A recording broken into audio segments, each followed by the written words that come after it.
Conociendo sobre la vida de los santos. Santoral, 24 de octubre. San Antonio María Claret. Cada 24 de octubre, la Iglesia celebra a San Antonio María Claret, religioso y misionero español, quien llegó a ser arzobispo en América y confesor de una reina. Su figura está muy vinculada a la educación católica, gracias a sus esfuerzos por promover escuelas, bibliotecas y grupos de lectores o estudiosos. A eso se suma también el trabajo de sus hijos espirituales, los claretianos, los miembros de la Congregación de los Misioneros, hijos del Inmaculado Corazón de María, continuadores de su obra. Antonio Claret nace en Sallent, Barcelona, a unos 15 kilómetros de Manresa, en 1807, en el seno de una familia profundamente cristiana dedicada a la fabricación textil. Su infancia no transcurrió en total tranquilidad. La guerra napoleónica, la influencia de las ideas de la Revolución Francesa, el juramento de la Constitución de 1812 y las tensiones entre absolutistas y liberales marcaron de alguna manera la vida del santo. En el aspecto religioso está marcado por la vivencia de la providencia de Dios por un lado y por la idea de la eternidad por otro. Su piedad se ve influida por la devoción a la Virgen María y a la Eucaristía. A los 12 años, su padre le pone a trabajar en el telar familiar. Reconociendo su habilidad para la fabricación, va a Barcelona para perfeccionarse en el arte textil. Salen obrero, se dedica con verdadera pasión al trabajo. Vivía para él día y noche. Sus oraciones, en cambio, no eran tantas ni tan fervorosas, aunque no deja la misa dominical ni el rezo del Santo Rosario. Poco a poco se le va olvidando el deseo infantil de ser sacerdote, pero Dios le iba dirigiendo según sus planes. Unos duros desengaños y sobre todo la palabra del Evangelio. ¿De qué le sirve a uno ganar todo el mundo si al final pierde su vida? Esto sacude su conciencia. A pesar de las ofertas para montar su propia fábrica, se niega a satisfacer el deseo de su padre y decide ser cartujo. A los 22 años ingresa en el seminario de Vic, sin perder de vista su intención de ser monje cartujo. Cuando se dirige a la Cartuja de Montealegre, al año siguiente, una tormenta le obliga a retroceder y su sueño de vida retirada empieza a desvanecerse. Prosigue sus estudios seminarísticos en Vic, sufre una fuerte tentación contra la castidad, en la que reconoce la intercesión maternal de la Virgen María en su favor y sobre todo la voluntad de Dios que le quiere misionero evangelizador. Aunque no había concluido los estudios teológicos, el 13 de junio de 1835 recibe la ordenación sacerdotal, porque su obispo veía en él algo extraordinario. Queda encargado de su parroquia natal, Sallent, pero la parroquia no era lo suyo. Siente cada vez con más fuerza que el Señor lo llama a evangelizar. La situación política en Cataluña, dividida por la guerra civil entre liberales y carlistas, y la de la Iglesia sometida a la desconfianza de los gobernantes, no dejaba otra solución que la de salir de su patria y ofrecer a Propaganda Fide, encargada entonces de toda la obra de evangelización de cualquier tipo. Tras un viaje lleno de peligros, llegó a Roma. Aprovechó unos días que tenía libres para hacer ejercicios espirituales en la casa de Jesús, de los jesuitas. Su director le animó a solicitar el ingreso en la Compañía de Jesús.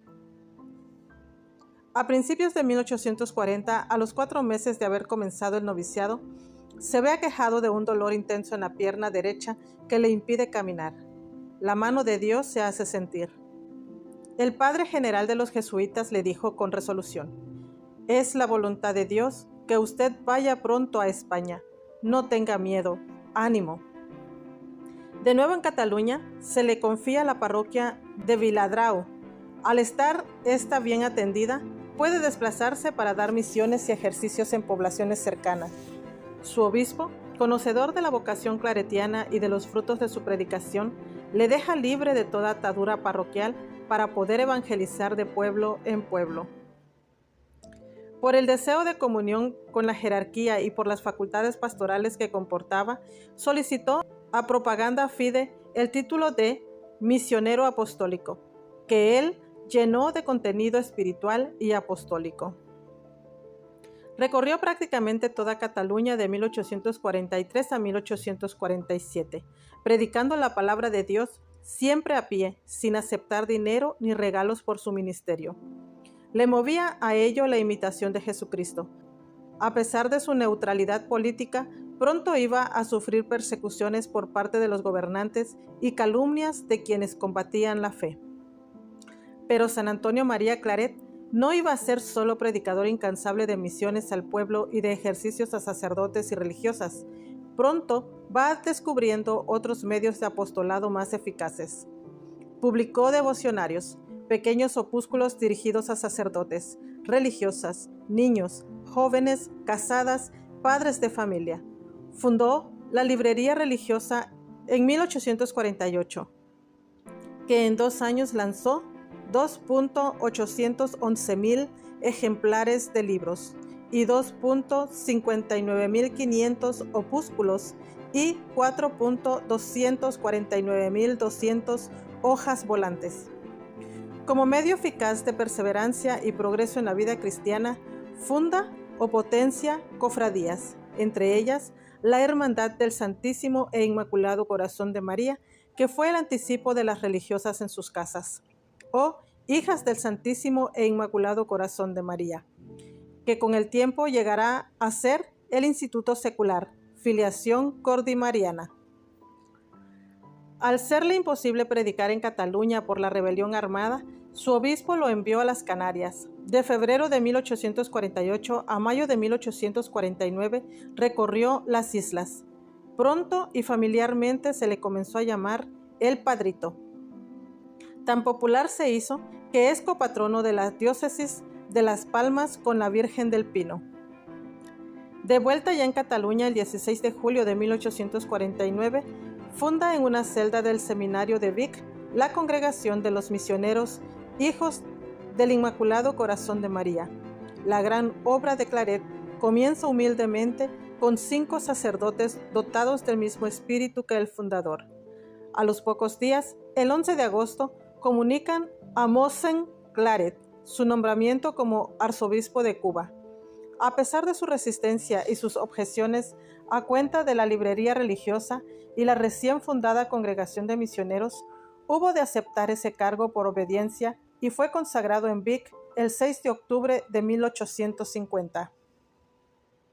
La situación en la isla de Cuba es deplorable: explotación y esclavitud, inmoralidad pública, inseguridad familiar, desafecto a la iglesia y sobre todo progresiva descristianización. Nada más llegar comprende que lo más necesario es emprender un trabajo de renovación en la vida cristiana y promueve una serie de campañas misioneras en las que participa él mismo para llevar la palabra de Dios a todos los poblados. Dio a su ministerio episcopal una interpretación misionera. En 6 años recorrió 3 veces toda su diócesis. Se preocupó de la renovación espiritual y pastoral del clero y la fundación de comunidades religiosas, para la educación de la juventud y el cuidado en las instituciones asistenciales. Logró que los escolapios, los jesuitas y las Hijas de la Caridad establecieran comunidades en Cuba. Con la madre Antonia París, fundó las Religiosas de María Inmaculada Misioneras Claretianas el 27 de agosto de 1855. Luchó contra la esclavitud, creó una granja, escuela para niños pobres, puso una caja de ahorros con marcado carácter social, fundó bibliotecas populares. Tanta y tan diversa actividad les supone enfrentamientos, calumnias, persecuciones y atentados. El sufrido en Holguín casi le cuesta la vida, aunque le hace derramar su sangre por Cristo. La reina Isabel II lo elige personalmente como su confesor en 1857 y se ve obligado a trasladarse a Madrid. Debe acudir semanalmente al menos a la corte a ejercer su ministerio de confesor y a cuidarse de la educación cristiana del príncipe Alfonso y de las infantas. Debido a su influencia espiritual y a su firmeza, poco a poco va cambiando la situación religiosa y moral de la corte. Vive austera y pobremente. Los ministros de palacio no llenan ni el tiempo ni el espíritu apostólico de Monseñor Claret. Ejerce una intensa actividad en la ciudad, predica y confiesa, escribe libros, visita cárceles y hospitales. Aprovecha los viajes con los reyes por España para predicar por todas partes. Promueve la Academia de San Miguel, un proyecto en el que pretende aglutinar a intelectuales y artistas para que se asocien para fomentar las ciencias y las artes bajo el aspecto religioso. Aunar sus esfuerzos para combatir los errores, propagar los buenos libros y con ellos las buenas doctrinas. La reina le nombra protector de la Iglesia y del Hospital de Montserrat de Madrid y en 1859 presidente de El Escorial. Su gestión no puede ser más eficaz y más amplia. Restauración del edificio, equipamiento de la iglesia, establecimiento de una comunidad y un seminario. Una de sus mayores preocupaciones será dotar a España de obispos celosos y proteger e impulsar la vida consagrada, especialmente la de los institutos fundados por él, los misioneros y las religiosas de María Inmaculada o por otros.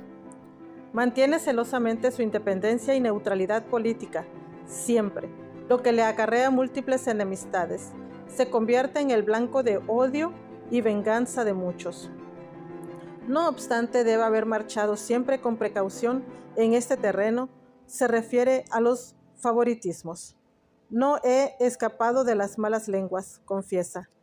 Su unión con Jesucristo alcanza un punto álgido en la gracia de la conservación de las especies sacramentales otorgados en la granja de Segovia el 26 de agosto de 1861. A raíz de la Revolución de septiembre de 1868, parte con la reina hacia el exilio. En París, mantiene su ministerio con la reina y el príncipe de Asturias. Funda las conferencias de la Sagrada Familia y se prodiga en múltiples actividades apostólicas. Para la celebración de las bodas de oro sacerdotales del Papa Pío IX, va a Roma. Participa en la preparación del Concilio Vaticano I, en el que interviene defendiendo la infalibilidad pontificia. Al concluir las sesiones, con la salud ya muy quebrantada y presumiendo próxima a su muerte, se traslada a la comunidad que sus misioneros tienen en Prades, en Francia. Hasta ahí llegan sus perseguidores, que pretenden apresarle y llevarlo a España para juzgarlo y condenarlo. Debe huir como un delincuente y refugiarse en el monasterio cisterciense de Fontfroide.